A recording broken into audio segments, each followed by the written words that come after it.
بسم اللہ الرحمن الرحیم۔ السلام علیکم۔ بنی اسرائیل میں ایک فاحشہ عورت تھی جو لوگوں کو اپنے حسن کی وجہ سے اپنے اوپر مفتون رکھتی۔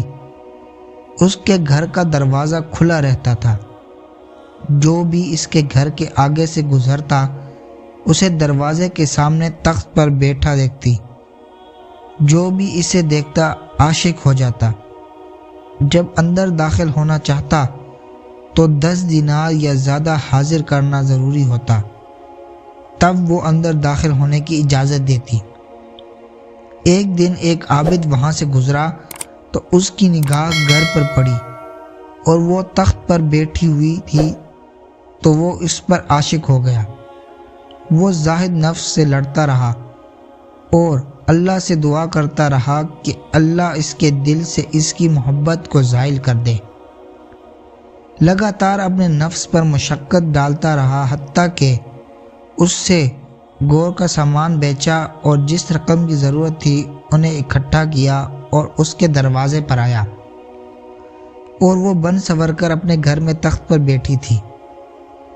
عابد اس کے پاس آیا اور اس کے ساتھ تخت پر بیٹھا۔ جب اس نے اپنا ہاتھ اس کی طرف بڑھایا تو وہ پیلا پڑ گیا، تو اللہ تعالیٰ نے اس کا تدارک اپنی رحمت اور اس کی سابقہ عبادت سے کیا۔ اس کے دل میں خیال آیا کہ اللہ تعالیٰ اس حالت میں مجھے اپنے عرش سے دیکھ رہا ہے، میں حرام کام میں مبتلا ہوں، جب کہ میرے سارے اعمال باطل ہو جائیں گے۔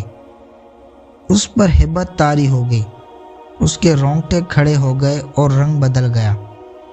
جب عورت نے اس کا بدلا ہوا رنگ دیکھا تو کہنے لگی، تمہیں کیا ہوا؟ کہنے لگا، مجھے اپنے رب سے ڈر لگتا ہے، مجھے جانے کی اجازت دو۔ کہنے لگی، تیرا ناس ہو، بہت سے لوگ تو اس چیز کی تمنا کرتے ہیں کہ جس نے جو تو نے پا رکھا ہے تو کسی چیز کو چاہتا ہے۔ اس نے عورت سے کہا، میں اللہ سے ڈرتا ہوں، جو مال میں نے تجھے دیا وہ تیرے لیے حلال ہے، مجھے جانے کی اجازت دو۔ اس نے اسے جانے کی اجازت دے دی۔ وہ واویلا کرتے ہوئے اس کے پاس سے گیا اور اپنے آپ پر روتا رہا اور اپنے سر پر خاک ڈالتا رہا۔ اس عابد کی برکت سے عورت پر ہیبت طاری ہو گئی۔ اس نے اپنے دل میں کہا، اس شخص نے یہ گناہ پہلی مرتبہ کیا اور اس پر اسے اتنا خوف ہوا۔ میں تو یہ گناہ کئی سال سے کر رہی ہوں، جس رب سے یہ ڈرتا ہے وہی میرا رب ہے، مجھے چاہیے کہ میں زیادہ ڈروں۔ اس نے توبہ کر لی اور لوگوں سے اپنا دروازہ بند کر دیا اور پرانے کپڑے پہن لیے اور عبادت میں لگ گئی۔ جب تک اللہ نے چاہا وہ عبادت کرتی رہی۔ اس نے تیاری کی اور اپنے ساتھ مال و اسباب اور خدام لیے اور اس بستی تک جا پہنچی اور اس کے بارے میں دریافت کیا۔ عابد کو بتایا گیا کہ ایک عورت آئی ہے اور آپ کا پوچھ رہی ہے، تو عابد اس کی طرف گیا۔ جب عورت نے اسے دیکھا تو اپنے چہرے سے پردہ ہٹایا تاکہ وہ اسے پہچان لے۔ چنانچہ عابد نے اسے دیکھ کر چہرے سے پہچان لیا اور اسے اس کے اور اپنے والا معاملہ یاد آ گیا۔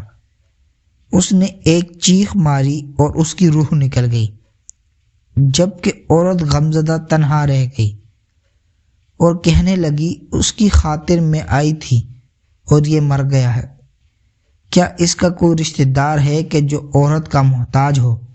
تو لوگ کہنے لگے کہ اس کا ایک صالح بھائی ہے، لیکن اس کے پاس مال نہیں۔ کہنے لگی، کوئی حرج نہیں، میرے پاس اتنا مال ہے کہ جو اسے بے نیاز کر دے گا۔ اس کا بھائی آیا اور اس نے شادی کر لی۔ اس سے 7 بچے پیدا ہوئے اور سب کے سب بنی اسرائیل کے انبیاء بنے۔ سبحان اللہ۔ مزید اس طرح کی ویڈیوز کے لیے ہمارے چینل کو سبسکرائب کریں۔ شکریہ۔